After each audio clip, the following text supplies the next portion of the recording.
Hey everyone, Brooke here, back with another video. I hope wherever you are in the world, today is treating you well. So I am parked right here at my kids' school, waiting for them to get out. I have a little bit of time, and I've been feeling called to share my journey with being a woman in a male-dominated field, that trade being plumbing.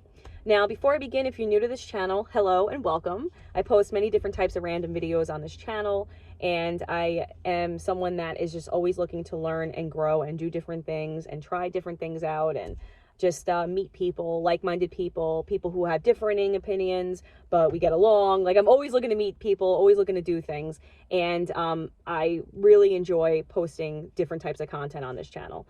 So with that said, if you're new to this channel, I'm just going to give you a quick rundown of my history with working in a male-dominated field, and I'm going to show you the reason why I like doing what I'm doing.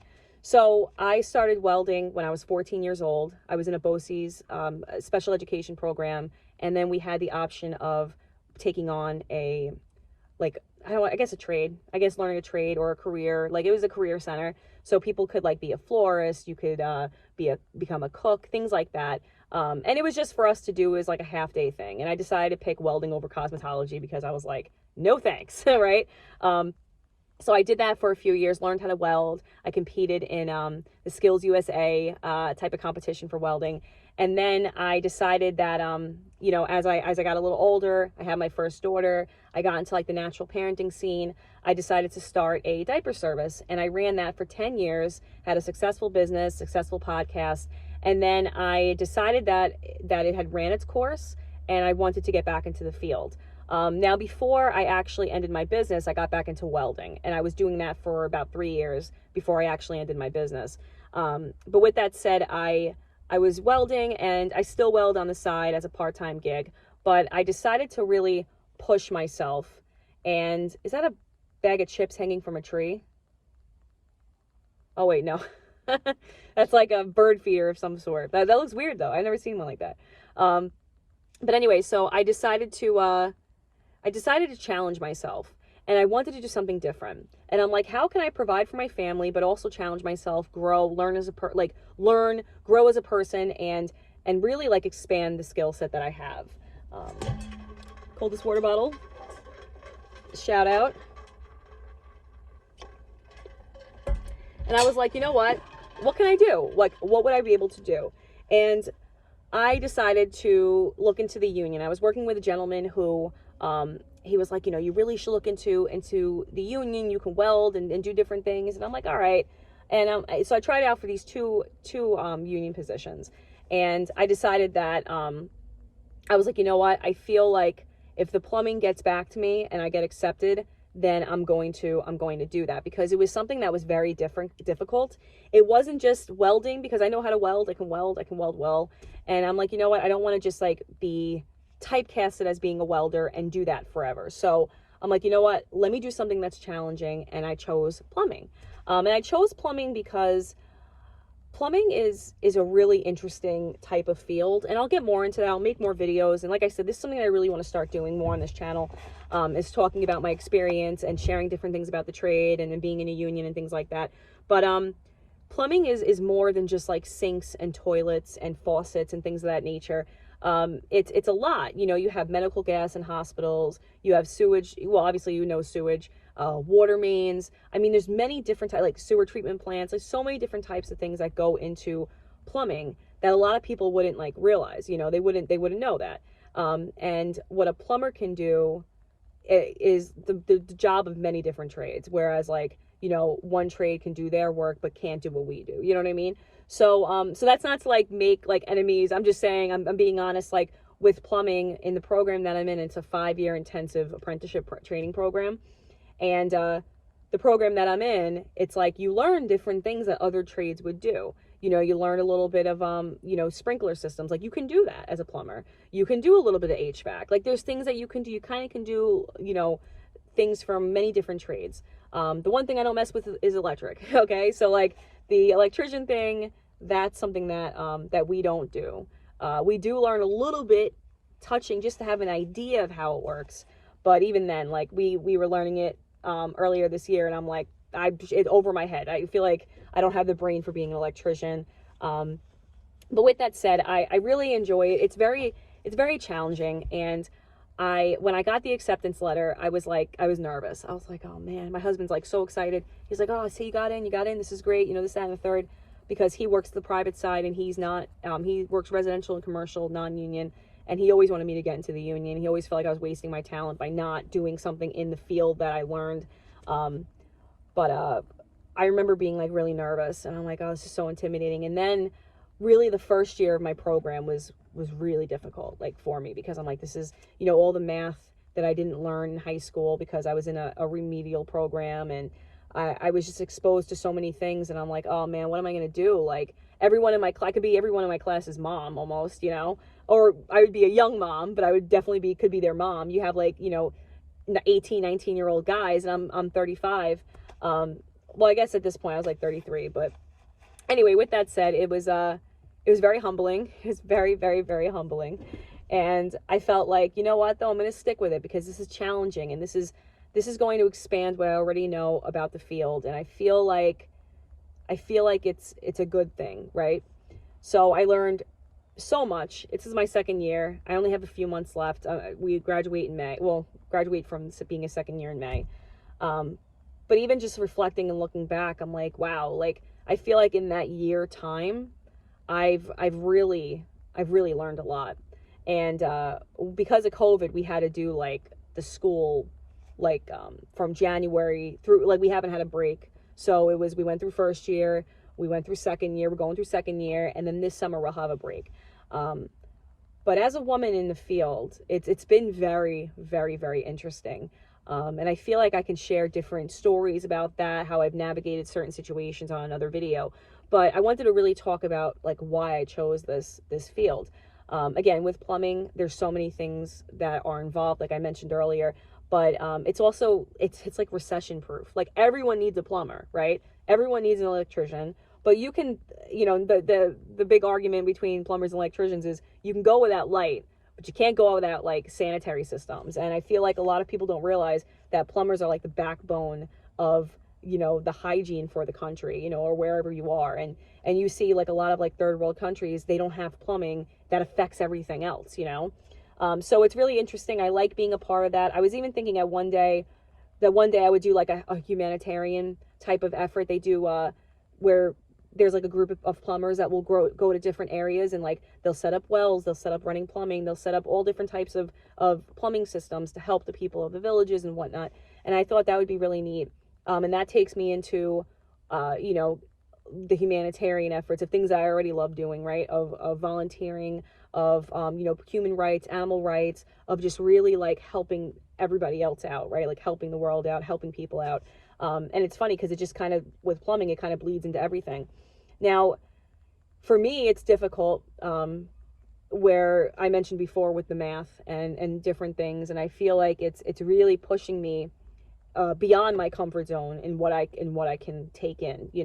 I'm someone that I like to read a lot, but I like to read things that I like to read. When it comes to plumbing, it's like there's so many systems, there's so many things you have to know. There's a science element of it that I was not really exposed to after 7th grade. And I'm like, all right, like this is difficult. This is really difficult. But I feel like what it's been offering me is to really step up my game, step up my routine, step up my daily habits. I have been doing like a bullet journal.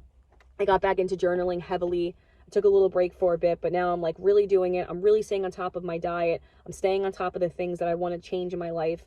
And it's really forced me to beyond my comfort zone and to develop systems that will make me the person that I want to be. Because it doesn't matter what I'm doing, in the next couple of years. Let's say I'm in plumbing. Let's say I take a break. I'll go back to welding, but I'm finishing this program. Like I set my mind to it. I'm finishing it. I'm getting through it. I'm becoming a plumber. So that's my goal. And I feel like even if, let's say in 10 years I'm doing something, let's say I'm in real estate or something, whatever, I did it. And I know how to do it, and I know how it runs, and I can go somewhere, and I can know how all the systems work. And I have a couple different goals that I want for why I decided to become a plumber in this union. I really want to see how far I can go. And I feel like for women, if you can stick it out, if you can grin and bear the work, if you can take on what they're teaching you, you have a lot of opportunity. And I feel like, especially for a woman who has children at home, you're really teaching your kids to stay with something, to do something that may be challenging but very rewarding, and to really stick it out, you know. And that's really what I want to teach my kids: perseverance, discipline, because it's taking an incredible amount of discipline. I had no idea that I even could bring forth to like a career. I'm like, what is plumbing, right? Plunging, you know, like I'm thinking in my head, I'm like, I worked in a diaper service for 10 years. I serviced thousands of people. I've been around baby poop so much, but this is very different. You know, like I haven't even been exposed really to any kind of sewage. It's been all new construction and things like that. But it's very analytical, and I feel like, especially being a woman, not only, again, humbling, building character. And it's funny too, because I always felt like I had a good character, but you can always build on that, right? You can always build on that foundation of just hard work and determination, and really like creating these blocks to have such a strong foundation for the life that you want to live. But I think it's really interesting. And, you know, I have days that I'm like, what am I doing? What are you doing, Brooke? What are you freaking doing? What are you doing? You know? And then other days I'm like, yes, I can do it. Yes, I can do it. And this morning I was actually like, I don't want to go to work. Like, I wake up so early, you know, and it's different waking up early and like doing your miracle morning and things like that, which I'm back into, and I'll talk about in another video. But you're doing that, and then it's like you're going right to work, you know, like now it's like you wake up, go to work. So what I'm trying to do is wake up very early, have that time to really like attack my day, make a game plan, have a map out, and then go, you know, just run through my day. It's challenging going to school 2 nights a week. It's really like, I've seen some videos where people would talk about it, and I'm like, okay, but do you have kids? Do you have a family? Are you running back and forth? Are your kids' school and almost like 45 minutes from your house? Like, you know, my life is such that I'm so busy, and it's chaotic. And that's another reason why I like making videos, because I want to reach out to more people. I want to like, I got to find more people that are kind of in the same boat as I am, and making a career change and things like that. So with that said, really the biggest reason why I got into it, oh, another reason is the money. Great money, especially if you start your own business or something like that. Like, there's killer money in plumbing, like such good money. Being an electrician, HVAC, plumber, I mean, there's a lot of money. You work very hard, but there's great money in it. And especially when you work for a union, you know, you have a pension, you have an annuity, you have insurance. Like, there's a lot of things that we were paying out that now my job takes on. You know what I mean? And I've been with the same company almost a year tomorrow. It will be a year tomorrow. That's funny. And I left my old company, my old boss, who I love dearly. He's a great man, and he run, you know, I was welding for him. I was helping him out with his office work and things like that. But wow, it's been a year tomorrow. That's crazy. So that's funny. So that's kind of like full circle. I didn't even realize that, because it's the 14th of March right now, and I started on the 15th. And I remember when I first walked on a job, I was like, what the hell did I get myself into? I'm seeing lifts. I got to go into a lift. I got to do all these crazy things. And I'm like, this is just not going to work out. And I remember too, like, I was so nervous because I was on the heels of just finishing my OSHA 30 class. And my instructor, he was literally retiring me for the last OSHA class for him. And he was like, call me if you have any problems. He knew how nervous I was. And then I was like trying to do everything like by the book, right? So I was like just driving myself crazy. But I've learned so much in this year. I've learned so much, and it's really helped me grow as a person. And I'm curious where I'm going to be by the end of this program, or even by this time next year. You know, I look at some things in the trade, and I'm like, there's no way I could do that. I don't know what's going on here. I don't know what, you know, how do I pipe that out? What does that go to? What does this do? You know, like, there's so much, and it just keeps me on my toes, and I'm not complacent. Every day is something new. And I think for women especially, like, it really pushes you. And it really, I don't know, working with, like, I love working with other women, but that's actually not happened yet, me working with another woman at plumbing. But I have, like, I met a woman that is a plumber, and we get along great. We've gone out already. She's great. But, like, working with men, and, like, I don't know, just picking up that work ethic, and, like, you know, so I've had issues with some guys don't want to teach me, some guys want to show me everything, and I just literally try to become a sponge and absorb everything that I can. I'm going to have to see it probably 100 times, but if I learn something new every day, that's the takeaway, right? So every single day I'm learning something new, and I'm enjoying it, and I'm staying with it, and it's it's something that I'm grateful that I'm doing, that I'm pushing myself, because I know that there's a period in my life where I would have been like, screw this, not doing this, hell no. But I'm glad that I'm sticking with it, and I feel like there's a lot of benefits for women. There's a lot of room for growth, and that's another, again, that's another topic. But there's a lot of ways that women can grow in these types of businesses or the union or things like that. And I'm really looking forward to seeing where this opportunity takes me. But with that said, I'll let you all go, and I will check you back again on the next video. I do not have my goggles that I want to review, but I hope you guys are having a great day, and I'll see you on the next video. Take care, friends.